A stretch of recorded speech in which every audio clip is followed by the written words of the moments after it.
administrative items. This is the installation of elected officials, administration of the oath of office to the 3 newly elected city council members. Karen Hemphill. Yes, give me 1 second. Well, do I have to vote on it? I still have to vote on something, right? What? I still have to vote on something, right? Certifying the results, right? Yeah, probably. I think so. Give me a tell.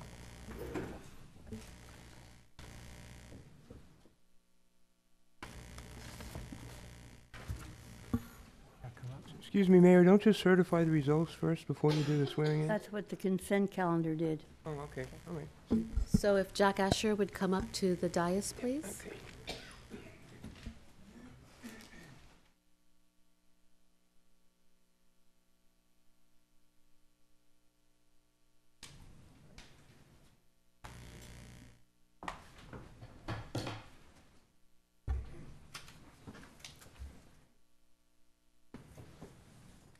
Welcome.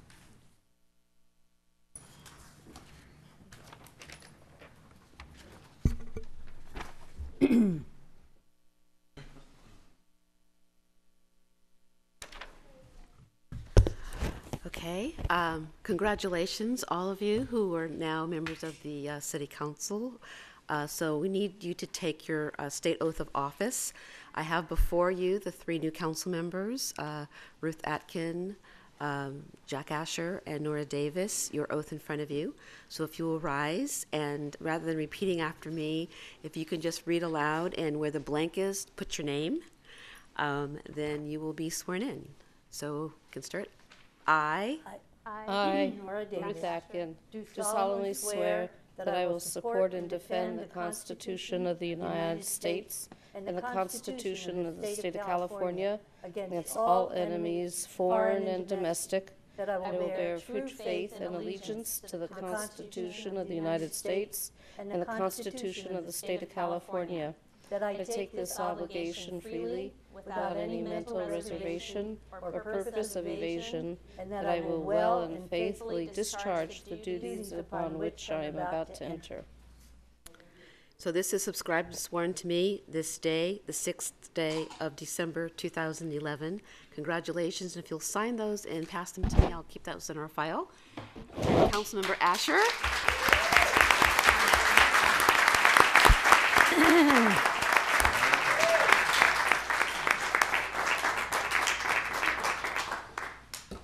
We're going to take this opportunity to hear from the newly elected council members, and we'll start out with Jack Asher, our very newest member. Thank you, Mayor Davis, and thank you to the members of the City Council. I'm both thrilled and humbled to be serving on Emeryville City Council, and I'm grateful to the many voters and stakeholders in our city who supported my candidacy, and I'm looking forward to working on the issues that define my campaign and really resonated with our community. So as we move forward, I hope to improve communications between City Hall and our residents and to actively support better, more family-friendly housing in the city of Emeryville. I also want to work to improve bike and pedestrian access in addition to focusing upon the quality services that all of our residents, from youth to seniors, depend upon. I look forward to working with my fellow city council members on these and other efforts, and I look forward to working with Emeryville's residents and businesses to achieve these goals. My presence here tonight is a testament to the hard work of the many volunteers, friends, both new and old, and residents that supported me over the past several months. So thank you for hosting parties, coordinating volunteers, walking with me, delivering signs, contributing funds, phone banking, and ultimately getting out the vote. Your support made the difference. The Steering Committee for Rule has been supportive of me for over 2 years now. And for this campaign, they coordinated the many hours of walking and phone banking and more that helped me to meet and talk with residents of our city. We're a small town, and our residents expect to personally interact with their council members. This, for me, was the most rewarding part of the campaign. So to the residents, please know that I will continue to appreciate and count on your input as a new council member.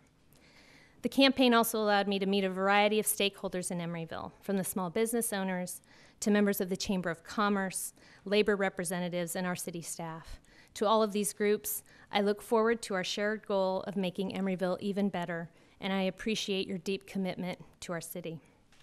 I want to thank the other candidates for their hard work and participation in our public forums during the campaign. I want to thank Mayor Davis and Ruth Atkin and former council member Bukowski for the years of service that they have given prior to this November. And thank you to Jennifer West and Kurt Brinkman for their support and advice through this process. Finally, I'd like to say thank you to my family, Brian, Cora, and Friel, for their support and patience over the past few months. My family's collective interest and joy in our friends, neighbors, and programs in this city is an important part of our daily lives, and I want my service to our community to reflect our family's pride in the fact that we live in the city of Emeryville. I look forward to serving you and to hearing from you. Thank you.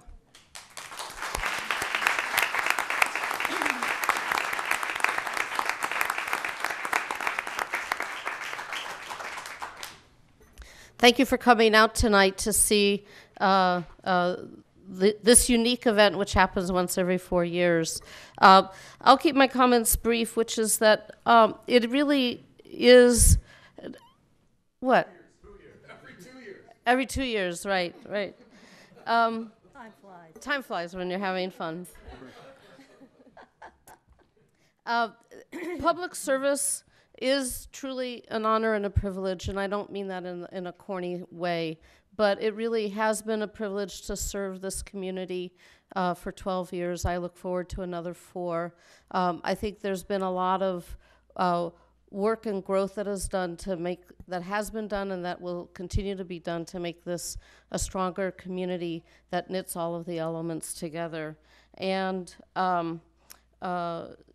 community building is kind of my leitmotif, and making the decisions that benefit the common good and the common welfare are values that have always guided my decisions. So with that, I'm looking forward to what I know will be a fiscally challenging time, but one where I think can bring all the elements of the community closer together. And thank you for your confidence in me, for allowing me to serve another term.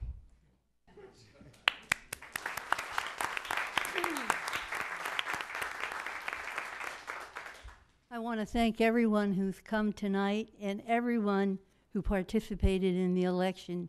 It's very important for this city to have people working together to make sure that we are on track and moving toward the city that we want to enjoy a quality of life in. I'm very pleased that you've given me another 4 years. As Ruth has mentioned, we are facing some real fiscal challenges. Our residents know that, our business community knows that. The state of California is almost in free fall, and we have got to really buckle down, all of us working together to maintain what we have and to improve the quality of life that we have. Again, thank you, and we'll continue on with the meeting. Before we go on, can I just once again thank Ken for his 24 years and his vision that was started really 24 years and all the changes in Emeryville. I really appreciate all your work that you've done through the past 24 years, Ken. Thank you. Thank you, Kate. I want to make a comment, too. Ken, I also want to make a comment, which is that when I first was elected to the council, you spent a lot of time talking to me and kind of filling me in. And I want to acknowledge the fact that you were very generous of your time, gave me your input and your thinking, and it helped what is a very steep learning curve. When you're a common resident, you don't have no idea the kinds of decisions you're going to be faced with. And I want to appreciate your generosity in those early days, and I also want to appreciate that you were a teacher for me around the Bay Bridge. And for those of you who don't know about Ken, he was an advocate for not building a new eastern span, but for retrofitting the existing one, because the original bridge was could take the load for rail. And if we're going to be moving to a more multimodal environment and trying to get people out of cars, retrofitting the bridge would have kept that option alive. The new design can't take the load and isn't designed to take rail. So as you are aware, when people buy on the long haul train from Chicago to San Francisco, they buy a ticket that says San Francisco, they get out here, and then they take a bus over the bridge. And so you were a visionary about that. I do want to acknowledge you for your advocacy on that point. Thank you. We'll move on to item